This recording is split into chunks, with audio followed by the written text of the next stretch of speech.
So here's a fun little update. Since I've started doing this, my biggest hurdle has been batteries. And I go through a lot of these batteries. I get these because they're inexpensive, and I'm not really using them for storage. What I'm using them for is a filter, just to help control the voltage coming out of turbines so that it will then feed into grid tie inverters that are designed for solar panels. They have, much more steady, reliable input, don't fluctuate so much. They need these things to kind of hold them down.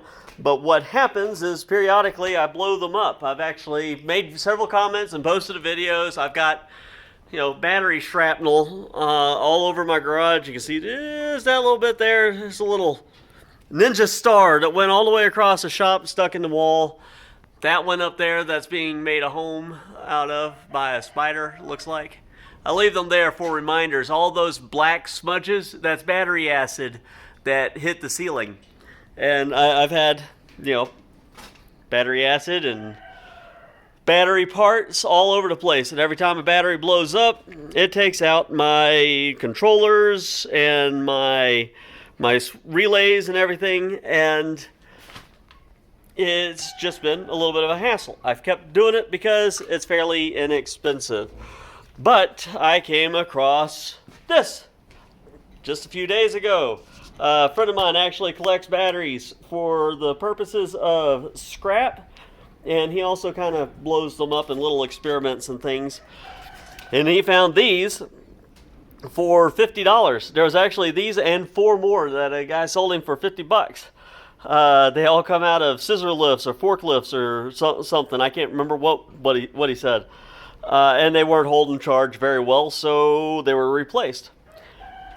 By the time I got my hands on them, they were all holding 6 volts apiece. They are 6 volt Trojan T105 batteries, 225 amp hour things. And like I said, they were 6 volts on all 8 of them. So I pulled those out and swapped them right over. I checked the fluid on all of them. They were topped off. And so far,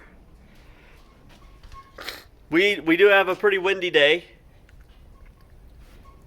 And with that other battery bank, I was having a hard time keeping voltage under 70 volts. In wind like this, it would get up 60, 70 volts, not too much problem.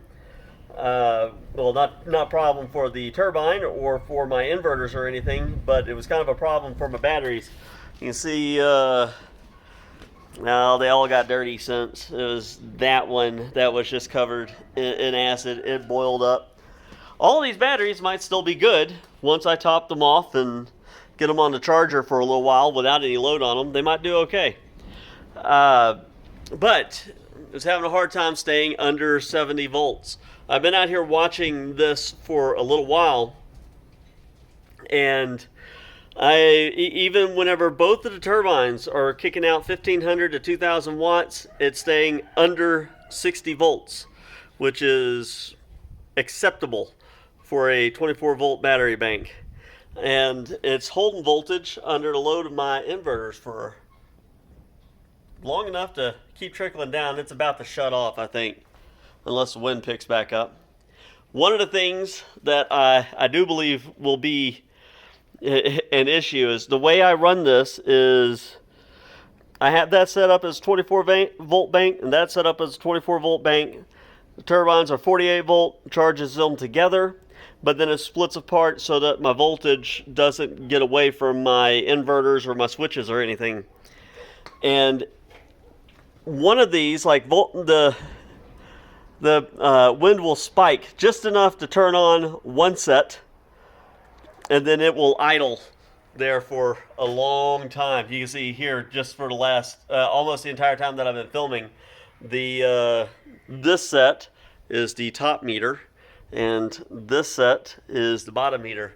The set on the right, which is the top meter, hasn't even turned on, but it's still kicking out 200 something watts through the inverters. The battery bank certainly does eat up some power because, I mean, I'm even like right here, for a second there, I was making like 800 watts between the two turbines, and I was only getting, 100 out. So it'll be interesting. I think it'll be fascinating.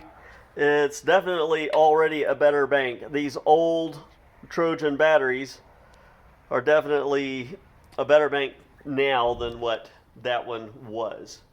Now, definitely interested in seeing how well that performs over the next couple of weeks. We are supposed to be very windy for a while now. So, just thought it was neat. Wanted to share. Thanks for watching, guys. Have a wonderful weekend.